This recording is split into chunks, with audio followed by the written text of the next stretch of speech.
नमस्कार दोस्तों, स्वागत है आपका आपके अपने YouTube चैनल जीएस जीनियस में। जैसा कि आप स्क्रीन पर देख रहे हैं, Sanjay Roy held guilty in Kolkata rape and murder case. अभी से कुछ समय पहले जो कोलकाता में जो डॉक्टर थी, सरकारी डॉक्टर, तो वहाँ के जो आरजे कर मेडिकल कॉलेज था, सरकारी मेडिकल कॉलेज, वहाँ की एक डॉक्टर, महिला डॉक्टर का रेप और मर्डर हुआ था, जिसके कारण पूरे कलकत्ता में प्रोटेस्ट हुए थे। बल्कि जो है पूरे देश में उसके प्रति एक गुस्सा देखने को मिली थी और देश के कई शहरों में उसके खिलाफ जो वहाँ की सरकार जिस तरह का रवैया अपनाई थी, जिस तरह का रवैया पुलिस का था, मामले को रफा दफा करना चाहती थी, उसके खिलाफ पूरे देश में गुस्सा देखने को मिला। जगह जगह शहरों में कैंडल मार्च निकाले गए, सॉलिडारिटी मार्च निकाले गए। तो मित्रों, आज उसी केस में जो संजय राय को कोर्ट ने दोषी ठहरा दिया है। तो इस वीडियो के माध्यम से हम उस केस को और भी जो गहराई से देखने का प्रयास करेंगे कि कैसे कैसे जांच हुई, कैसे कैसे क्या क्या एविडेंस मिले, उन सभी को इस वीडियो में हम डिटेल में देखेंगे। तो चलिए मित्रों, इससे पहले कि हम वीडियो शुरू करें, आपसे हमारी रिक्वेस्ट है कि हमारे चैनल को सब्सक्राइब कर लीजिए, क्योंकि हमारे चैनल में पूरी जो न्यूज़ है, पूरे जो आपके आसपास के घटनाक्रम हैं, उनको छोटे छोटे वीडियो के माध्यम से जो है बताया जाता है, दिखाया जाता है। इसमें किसी भी प्रकार का जो दिखावा या फ्रॉड ये सब नहीं होता है। तो चलिए मित्रों, देखते हैं संजय राय का केस। संजय राय को पहचान लीजिए। मीडिया में केवल यही इसकी एक फोटो है, एक और फोटो है जिसमें वो तिलक विलक लगाए हुए है। ये फोटो जो इलेक्ट्रॉनिक मीडिया है, सोशल मीडिया, उसमें ये अवेलेबल है। यही वो दोषी है जिसको सजा हुई है। जो सियालदा, वहां पर जो कोर्ट है, सियालदा जगह है, तहसील कोलकाता में, वहां के जो एडिशनल डिस्ट्रिक्ट एंड सेशन जज हैं, उन्होंने जो रेप एंड मर्डर केस है उसमें संजय राय को जो है दोषी ठहरा दिया है। और इन्होंने क्या किया था, इन्होंने ये 18 जनवरी को ये दोषी ठहराए गए हैं। इन्होंने जो आरजे कर मेडिकल कॉलेज है, जो कि राज्य सरकार के द्वारा चलाया जाता है, उसके द्वारा गवर्न है, वहां पर एक डॉक्टर का बलात्कार किया था और फिर उसकी हत्या कर दी थी। जो इनको सेंटेंस मिलेगा, इनको क्या दोषी ठहरा दिया गया है, लेकिन इनको सजा क्या मिलेगी ये जो है 20 जनवरी को बताया जाएगा। अर्थात 2 दिन जो है ये डिसाइड करने में जजेस लेंगे कि इनको किस प्रकार की सजा दी जाए। जितने भी जो कोर्ट की प्रोसीडिंग्स हैं उनका एक बार फिर से अध्ययन होगा। और इसमें या तो इनको जो अगर बहुत ही स्ट्रिक्ट सजा मिली तो इनको जो है मृत्युदंड मिलेगा, और अन्यथा इनको जो है आजीवन कारावास की सजा, सबसे कम जो सजा है वो आजीवन कारावास की सजा है, और अन्यथा इनको मृत्युदंड भी मिल सकता है। कोर्ट ने कहा है कि इनको जो है हमने दोषी माना है, और दोषी मानने का जो आधार है, तो जो सीबीआई ने अपनी जांच में, इन्वेस्टिगेशन में जो एविडेंसेस कोर्ट के समक्ष प्रस्तुत किए हैं, उन्हीं के आधार पर हमने इनको जो है दोषी ठहराया है। उनका पूरी तरह से बारीकी से अध्ययन हुआ है। और जो एक्यूज्ड है, जो आरोपी है ये संजय राय, इसके ऊपर जो नया जो सीआरपीसी था, क्रिमिनल प्रोसीडिंग कोड, उसको चेंज करके भारतीय न्याय संहिता नाम रख दिया गया है। उसी की जो धारा 64, धारा 66 और धारा 103A के अंतर्गत इनको दोषी ठहराया गया है। और जज ने ये कहा कि इसके पूरे जो है डॉक्यूमेंट्स मौजूद हैं कि 9 अगस्त वाले दिन ये जो व्यक्ति है संजय राय, ये जो प्लेस ऑफ जो सेक्सुअल असॉल्ट का जो जगह है जहां पर ये घटना घटित हुई, उस जगह पर ये प्रवेश करते हुए गया है और वहां से निकला है।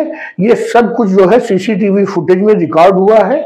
इसलिए ये नहीं कह सकता आरोपी कि मैं वहां पे मौजूद नहीं था। तो जो विक्टिम की डेथ हुई और सेक्सुअल असॉल्ट हुआ, वो उसी के समय के बीच की है जिस समय ये उस हॉल में प्रवेश कर रहा है, और फिर कुछ समय के बाद ये हॉल से बाहर आता है।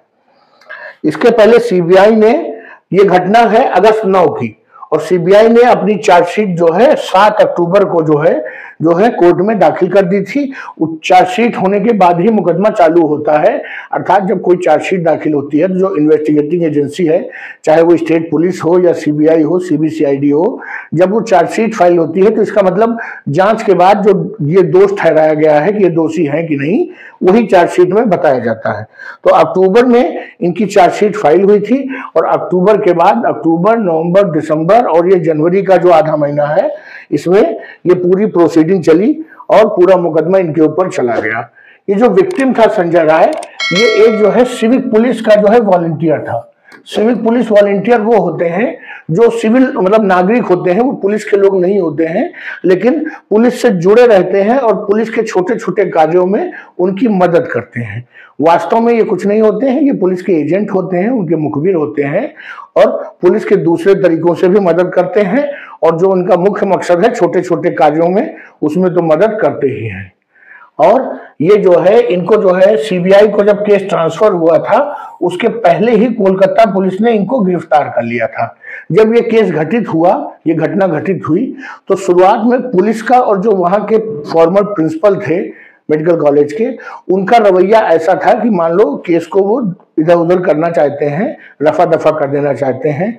पुलिस और प्रिंसिपल लगातार कोशिश कर रही थी कि जो है जितने भी एविडेंसेस हैं उनको मिटा दिया जाए, क्योंकि ये जो संजय राय था ना, ये पुलिस का दलाल था, बल्कि ये जो मेडिकल कॉलेज के जो प्रिंसिपल थे उनके लिए भी दलाली करता था। तो इस प्रकार जो है ये, उसके बाद जब सीबीआई को ट्रांसफर हुआ, दबाव पड़ा, तो उसके पहले ही पुलिस ने इसको गिरफ्तार कर लिया, क्योंकि लगातार न केवल देश से बल्कि विदेशों से भी लोग जो है आलोचना कर रहे थे कलकत्ता पुलिस की, वहां की मुख्यमंत्री ममता बनर्जी की। जो सीबीआई ने अपनी चार्जशीट में जो 11 जो है एविडेंस जो है जमा किए हैं कोर्ट में, और उन्हीं के आधार पर जो है ये एक्यूज्ड को जो है दोषी पाया गया है। उसमें सीसीटीवी फुटेज भी है जिसमें साफ साफ दिख रहा है कि जो घटना का स्थान है, अपराध घटना घटित होने का स्थान है, वहां पर ये अंदर प्रवेश कर रहा है और उससे बाहर निकल रहा है। जज ने कोर्ट में आज 18 तारीख को जब जो है जो इसको सजा हुई है, दोषी ठहराया गया है, तो जब ये पढ़ के सुनाया तो ये रोने लगा संजय राय, और इसने कहा कि मैं दोषी नहीं हूं और जो लोग दोषी हैं आप उनको क्यों नहीं पकड़ रहे हैं। अर्थात ये अभी भी अपने आप को निर्दोष मानता है और इसका कहना है कि कोई और इसमें दोषी है। तो अभी और आगे हो सकता है ये अपील करे, हो सकता है कुछ और मामला भी इसमें निकल के आए।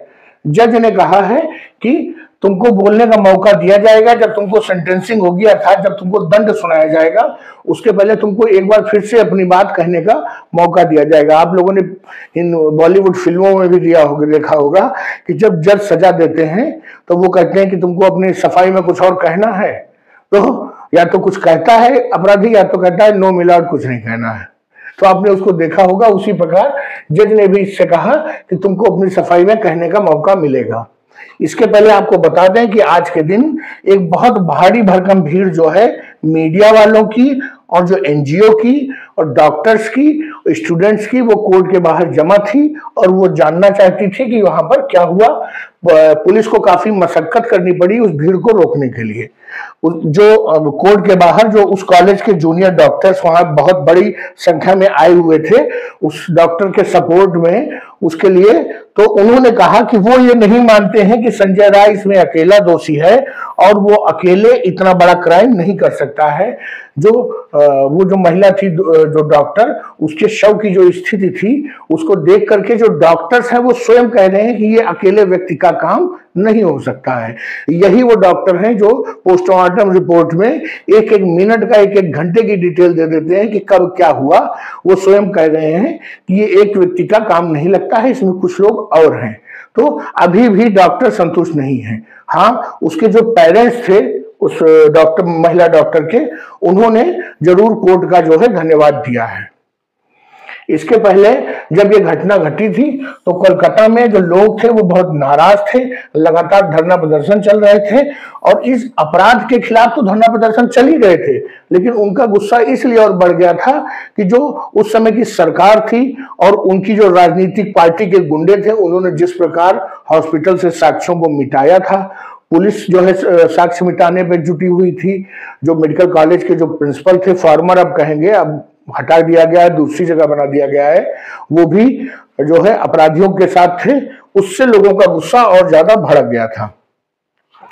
जो पेरेंट्स थे उन्होंने जो है जब ये अपराध घटित हुआ था तो 2-4 दिन में जब उन्होंने देखा कि सरकार कुछ नहीं कर रही है, तो उन्होंने मीडिया को बताया था कि जो पूर्व प्रिंसिपल हैं वो एमजी कर मेडिकल कॉलेज के, संदीप घोष, उनके ऊपर, और जो वहां की जो पुलिस स्टेशन है, टाला पुलिस स्टेशन, उसके जो इंचार्ज हैं उनके ऊपर उनको बिल्कुल भी विश्वास नहीं है।